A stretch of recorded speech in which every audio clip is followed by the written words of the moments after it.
Bonjour et bienvenue à tous, bienvenue aux nouveaux qui découvrent la chaîne, bienvenue aux anciens qui sont là pour leur rendez-vous quotidien. Vous le savez ici, on parle d'actualité NFT, blockchain gaming et métaverse tous les jours en un quart d'heure. Première partie, on parle de toutes les news générales. Deuxième partie, un petit peu le marché, les collections à surveiller et les mints du jour. Et troisième partie, la partie gaming. Et donc c'est parti directement, il y a encore beaucoup de choses à vous dire aujourd'hui, décidément. Tous les jours c'est pareil, il y a une quantité folle de news.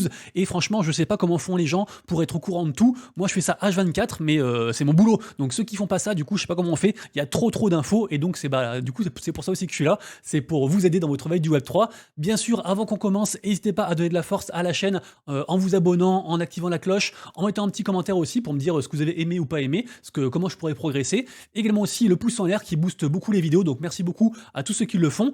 N'hésitez pas à checker ma vidéo du jour que j'ai fait ce matin un peu plus tôt dans la journée sur le projet Mookie, qui est un projet qui mêle à la fois meme coin, NFT et utilitaire. Pour le coup, c'est encore un projet qui plante des arbres, un projet que j'aime bien, donc vraiment, n'hésitez pas à checker tout ça. Aujourd'hui, on commence directement avec la suite de la saga Ledger, puisque vous le savez, on en parle tous les jours, il y a une grosse polémique autour de la sécurité des cold wallets et particulièrement de Ledger.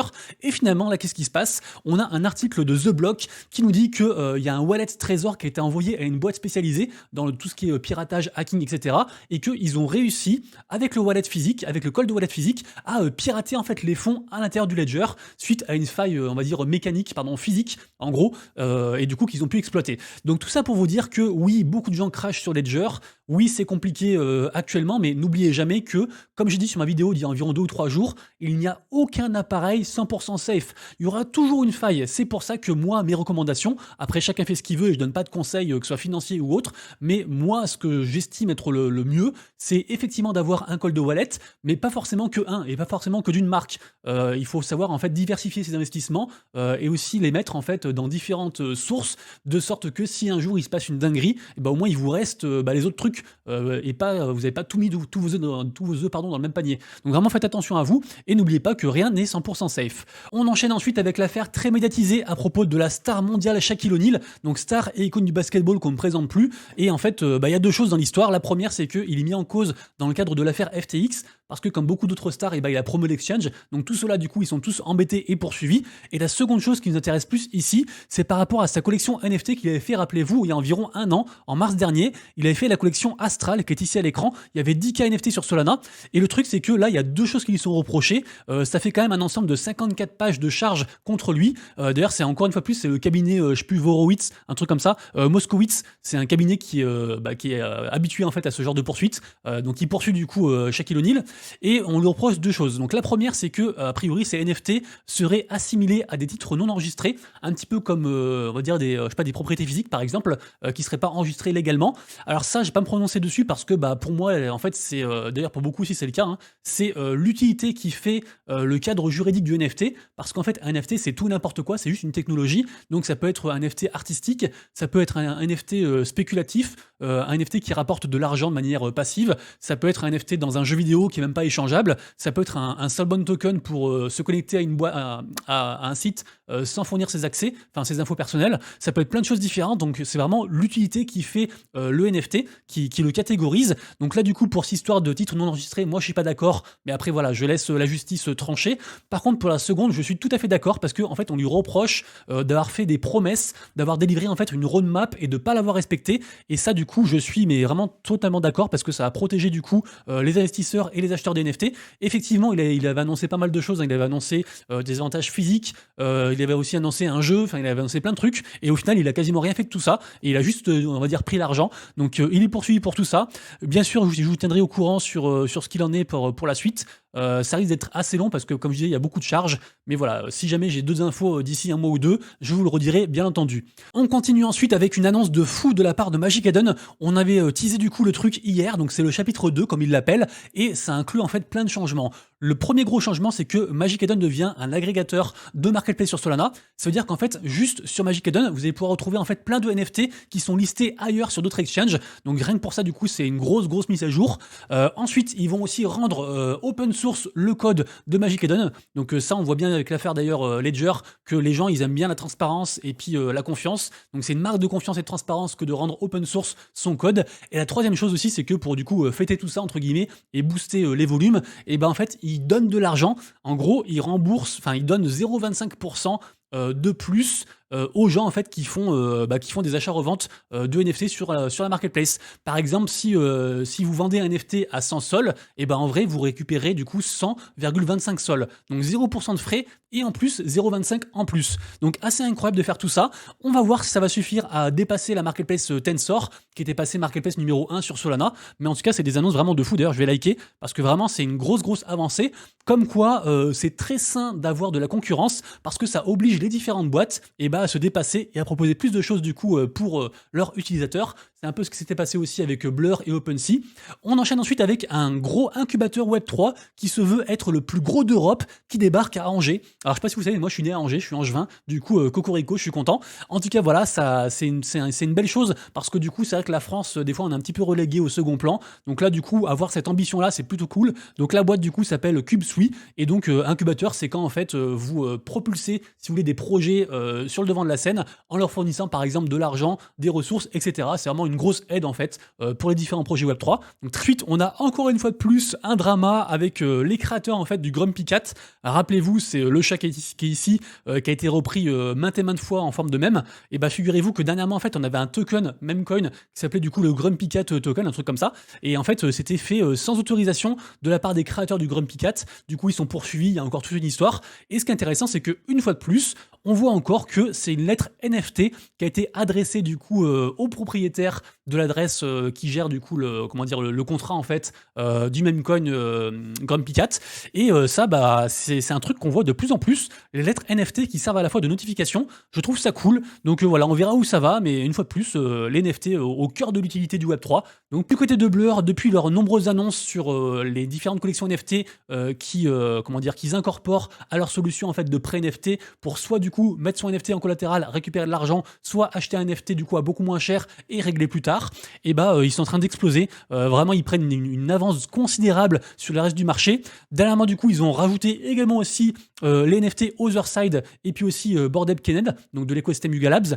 Également aussi, ils ont annoncé une dinguerie puisqu'en fait maintenant les gens ils peuvent rembourser petit à petit et en fait ça prolonge du coup le prêt. Donc par exemple, je dis n'importe quoi, si vous faites un prêt sur une semaine, et vous remboursez du coup 0,1 par 0,1 et du coup ça repousse aussi le prêt. Donc ça permet plus de souplesse par rapport à tout ça. Donc vraiment Blur, ils sont loin devant. Information suivante, je vous ai dit aujourd'hui il y a encore beaucoup de news. Tous les jours c'est une dinguerie tout ce qui se passe. Regardez-moi ça, on a The Hundreds qui va être en fait un magasin en 3D dans le Metaverse. Sauf que ils ont annoncé clairement que ce serait fait du coup avec Unreal Engine 5. La bêta sort aujourd'hui, donc on pourra tester aujourd'hui. Et c'est trop joli, c'est super bien fait. Donc les gens du coup pourront se balader comme ça pour acheter différents produits, Web3 ou non d'ailleurs, il y a aussi des trucs physiques qui après pourront être livrés chez vous. Et en gros, ils ont comparé ça à Sandbox et Decentraland en disant que c'était le jour et la nuit et que là pour le coup c'était vraiment un Metaverse très réaliste. Donc on verra comment ça se passe, mais en tout cas la grande soirée d'ouverture c'est aujourd'hui à 5 p.m. PST. Donc ça va être assez tard dans la soirée pour nous, peut-être vers minuit ou 11h du soir, un truc comme ça, vous irez voir. Mais en tout cas voilà, The Hundred c'est un très gros truc, quand même suivi par 130 000 personnes. Donc j'ai hâte de suivre ce qu'ils font. Les promesses sont assez jolies. Ensuite on va parler de Mechaverse. Figurez-vous que la collection pourrait ressurgir. Incroyable, Mechaverse, c'est une collection qui avait plus ou moins le rug, en tout cas qui délivrait plus grand chose. C'est une vieille collection de 2021, octobre 2021. Ça avait cartonné à l'époque, suivi par 250 000 personnes. Ils font beaucoup de choses. Et là, du coup, on a un mec qui nous dit que y a un projet top secret avec une arme top secrète qui devrait remettre au goût du jour ce projet. Donc, on n'en sait pas plus pour l'instant. C'est assez mystérieux. Ce qui est sûr, c'est que suite à l'annonce du projet, forcément, le floor price a explosé. On est passé de 0,188 jusqu'à là aujourd'hui à 0,30. Donc, quasiment 1x2. Souvent, c'est buy the rumor, sell the news. Donc, je conseille à personne de rentrer. Après, vous faites comme vous voulez. Je donne pas de conseil d'investissement. Je dis ça, mais en fait, faites comme vous voulez. Rentrez ou rentrez pas si vous voulez. En tout cas, je surveille. En plus, il y a très peu de listings. Donc, ça peut bouger très vite et assez fortement dans un sens comme dans l'autre. Excellente nouvelle ensuite pour les holders de la collection Hype Prime, puisque en effet, ça a été racheté. Donc là, du coup, je vous lis l'article. Dans un mouvement stratégique qui pourrait signaler des implications importantes pour le Metaverse, Vertex Labs, qui est donc une boîte d'infrastructure Web3 et intelligence artificielle du Royaume-Uni. Donc, ils ont annoncé leur acquisition de Digimental Studio, qui est donc en fait les mecs qui sont derrière la marque de mode 3D NFT Hype Prime pour 12 millions de dollars. Incroyable. Évidemment, suite à l'annonce était hier, donc du coup la collection était forcément à la pumpée. Avant-hier, on était à 0,25. Hier, du coup, on était à 0,33 suite à l'annonce, et là, on est à 0,37. Donc, on suivra du coup ce qui s'y passe. Mais du côté de la collection 10KTF, donc collection qui a été rachetée par Yuga Labs, j'en parle régulièrement. On avait annoncé du coup le burn il y a quelques jours. Du coup, ça y est, ça a été fait. Ça a été ouvert pendant 1 heure, et donc les gens en fait ont pu burn des NFT Genesis pour obtenir en fait les fameux G-tags. Et vu que maintenant c'est fermé, bah forcément le prix a pumpé parce que a priori la team a dit qu'il y aurait plus de manière d'obtenir ces fameux NFT G-tags. Et si on en croit du coup ce qu'ils ont dit, on pourra en fait burn 4 G-tags pour obtenir une PFP propre à Yuga Labs, ce qui est donc du coup une valeur ajoutée en soi, puisque Yuga Labs sont derrière les Bored Ape et c'est donc une des plus grosses collections, des plus gros groupes NFT à l'heure actuelle. Donc toujours il faut surveiller cette histoire de G-tag de 10KTF. En plus on attend aussi la saison 2, il donne pas mal de tweets régulièrement pour teaser un petit peu ce qui va arriver, donc c'est un truc à suivre. Du côté de, on va dire, Starknet et des wallets côté Layer 2, on a du coup un nouveau mint de la part de Argentix, le wallet, puisqu'ils font un partenariat avec Mint Square, et donc c'est un NFT gratuit qu'il faut avoir, et pour du coup être éligible, il faut juste avoir acheté un NFT, ou avoir fait du coup une transaction base de NFT sur du coup la marketplace Mint Square, qui est donc sur Starknet, entre le 1er avril du coup et le 30 mai, donc il reste encore 5 jours pour le faire si vous voulez, et voilà, vous pouvez créer un NFT, c'est gratuit, il faut juste payer les frais de gaz, entre guillemets, et puis voilà. Également aussi Bravos qui fait du coup son second NFT aussi gratuit. Donc pareil aussi, il y a différentes quêtes à faire. Ça, c'est 2 trucs qu'il faut regarder actuellement. En plus, comme je disais, j'arrête pas de me répéter, mais ça participe aussi, on va dire, au farming de airdrop potentiel de Starknet. Alors tout le monde dit qu'il y en aura un, peut-être qu'il n'y en aura pas, mais moi je pense qu'il y en aura un, mais ça n'engage que moi. Du coup, vous avez à la fois des NFT gratuits, à la fois vous faites le airdrop. Donc voilà, moi je vous conseillerais un, mais je serai vous, je le ferai. On enchaîne ensuite avec Interstellar. Qu'est-ce que c'est? C'est une boîte qui est très proche de Wine Bottle Club. Je sais pas si vous vous rappelez, j'en ai parlé régulièrement. C'est juste pour vous dire que ça marche bien pour eux. Dernièrement, ils ont fait un sold out avec du coup la boîte Champagne Carbone, qui est une grosse boîte, une grosse entreprise viticole assez connue en France, un truc un peu d'élite, de marque. Et du coup, voilà, ceux qui aiment bien le vin, ceux qui aiment bien les NFT, n'hésitez pas du coup à checker leur plateforme, sachant que en fait, eux, ils peuvent garder du coup les bouteilles en fait pour vous. Typiquement, vous achetez un NFT, vous holdez le NFT, et le jour où vous voulez par exemple récupérer la bouteille de vin, et ben en gros, vous burnez le NFT, vous le renvoyez quoi, et puis du coup, ils vous renvoient la bouteille, et donc on n'a pas besoin de stocker la bouteille comme ça. Bref, je sais pas si vous avez compris, mais en tout cas, moi, c'est un truc que j'aime bien, donc je suis ça aussi de temps en temps, bien sûr. Et on finira les news générales avec Realty, puisqu'il y aura une soirée de lancement pour le 30 mai. C'est un partenariat aussi avec Dgens. Dgens, si je dis pas de bêtises, c'est la seconde collection, je crois, de OSF, donc celui qui est derrière aussi les Rect Guy. Et donc là, du coup, il y aura une grosse soirée avec une sorte de métaverse ouvert pour tout le monde, et après une post-soirée pour les holders de NFT Dgens. Donc on verra du coup où ça va, mais c'est un truc qui peut être sympa. Ce sera le 30 mai, et puis voilà. On enchaîne ensuite avec les NFT à surveiller, les minutes du jour et l'état du marché. Donc le marché du coup est globalement en positif, sauf pour une fois du côté de Bitcoin. Après il y avait tellement de volume sur Bitcoin que forcément ça c'est un petit, c'est dur de faire à chaque fois de surenchérir tous les jours à chaque fois. En tout cas voilà, il y a beaucoup de volume et en tout cas sur ETH ça marche bien. Également bien sûr, je vous ai mis un petit tweet parce que actuellement beaucoup de gens disent NFT are green again, tout le monde est content. Il y a beaucoup de choses qui se passent actuellement. Notamment aussi j'ai vu que on avait la collection de Batman en fait, Dark Knight, qui avait fait du coup des digital collectibles avec les Funko qui sont lancés sur Wax et qui ont atteint 1 million de volume, incroyable. Donc c'est juste une performance de vraiment de dingue. Donc c'est plutôt cool. Je vous mettrai bien sûr tous les liens en description pour ceux qui veulent en savoir plus. Je vais pas tout détailler à chaque fois, sinon ça va être trop long. Sur mon compte Twitter, comme tous les jours, vous retrouverez du coup un post avec les NFT à surveiller aujourd'hui, notamment les minutes du jour. Aujourd'hui, on a, je vais faire vite aujourd'hui, hein. On a Kizanamoe, on a MetaDrive App, donc une application, on a iGame Guild, on a Block Epic Game, Stubble Rumble, Apollomia, FigureGot, et voilà. Après, bien sûr, il y en a plein d'autres. Pour moi, c'est ceux-là qui sont le plus hypés aujourd'hui. Dites-moi dans les commentaires si vous voulez que je détaille un petit peu les mints, parce que j'ai l'impression que les gens, en fait, regardent plus les vidéos le soir assez tard, et du coup, en fait, les mints sont déjà passés. Du coup, c'est peut-être, ça sert à rien de m'attarder, genre 1 heure à parler des mints sur les vidéos. Peut-être que vous passez cette partie, je sais pas. Donc, dites-moi dans les commentaires. Au niveau des NFT à surveiller, on a donc Mad Lads, hein, comme je disais juste avant, qui sont liés au wallet Backpack. Ils ont du coup réatteint 70 soldes de floor price, et c'est plutôt solide. Melody Maker qui continue sa chute, ils sont quasiment à 3 ETH, et on imagine que ça pourrait descendre encore plus. Les Open Pun de Jack Butcher qui continuent leur remonter, je crois qu'ils sont à 0,7 quasiment, enfin il y a pas mal de nouvelles, j'en reparle juste un petit peu après. Onan Force qui est de plus en plus solide, ils ont atteint je crois 1,80 de floor price, c'est juste fou. Et aussi Big Ink, dont je parle régulièrement depuis environ 2 semaines, qui est donc une collection NFT qui mettait en avant les pires traders entre guillemets. Là on a pas mal de lettres qui sont envoyées aux gens qui ont été NFT élus pour minter le truc. Et après, du coup, il y aura un système de burn et on sait pas trop encore ce qu'on pourra avoir, mais les spéculations vont montrer. Et puis, c'est un graphe qui montre du coup le floor price de Melody Maker qui est en train de s'écrouler. Ça fait vraiment flipper. On dirait presque un même token. On a ensuite les Cryptomask qui est à la base un projet NFT FR avec une petite supply, très belle commu, très soudée et tout. Ils vont faire du coup leur seconde collection NFT qui s'appelle, je crois, les Zodiac Mask, un truc comme ça. Et à partir d'aujourd'hui, du coup, c'est le mint pour les holders des Cryptomask. Et je crois que le 31 mai, ce sera du coup pour ceux qui sont whitelistés ou pour tout le monde. Donc je vous redirai de toute façon. OpenPen, du coup, bah, c'est ici. Allez, comme ça, je vous redis le floor price en direct. On est à 0,63. Donc c'est vraiment très très bien. Et effectivement, il y a potentiellement une collaboration avec OpenPen, donc Jab Butcher, et puis aussi l'artiste Bats qui est en train de se faire. Donc on verra. Ce mec-là est assez connu. Il a une belle renommée. Donc on suivra ça. Également aussi aujourd'hui, on a le mint de AI Game to Learn, mais il y a eu beaucoup de FUD. Donc voilà, à vos risques et périls, bien sûr, mais voilà. Côté artistique, on a aussi une collection aujourd'hui qui sort sur Super Rare qui s'appelle Flooring of Ideas. Donc très joli aussi. Je vous rappelle que les NFT artistiques, ça marche souvent très bien. Après, c'est souvent cher aussi. Mad Lads, du coup, bah, nouvelle aussi en plus par rapport à tout ce que j'ai dit avant. Sachez que jusqu'au 14 juin, n'importe quel holder de Mad Lads peut faire graver gratuitement son Mad Lads au dos en fait de son Solana mobile, donc le téléphone Saga de Solana. Donc ça reste aussi une belle utilité encore en plus. Ça aussi, c'est une collection pour ceux qui sont amateurs d'art. C'est minté aussi aujourd'hui. C'est un partenariat entre Ambush et puis je crois aussi un incubateur Web3. Et donc voilà, ceux qui sont adeptes d'art, n'hésitez pas à checker tout ça. C'est un truc assez hypé. On passe ensuite à la partie blockchain gaming avec d'abord des petites récompenses par rapport à un système de quête quotidienne qui se passe du coup sur la Earn Alliance, qui est donc un regroupement, on va dire, de joueurs, de guildes, de projets gaming, etc. Donc n'hésitez pas à checker tout ça. C'est gratuit. On peut minter en fait un NFT via Discord. Et après, du coup, bah, y a différentes récompenses qu'on pourra avoir chaque jour, donc avec différentes raretés. Donc ça mange pas de pain. N'hésitez pas à faire ça. Un projet gaming, par contre, qui devrait bien marcher, c'est celui de Illuvium, puisque bah, ils ont différents modes de jeu. Et donc là, ça y est, la saison 1 de Illuvium 0 est sortie. Je vous rappelle que c'est un mode de jeu dispo pour mobile et c'est pour les holders de land.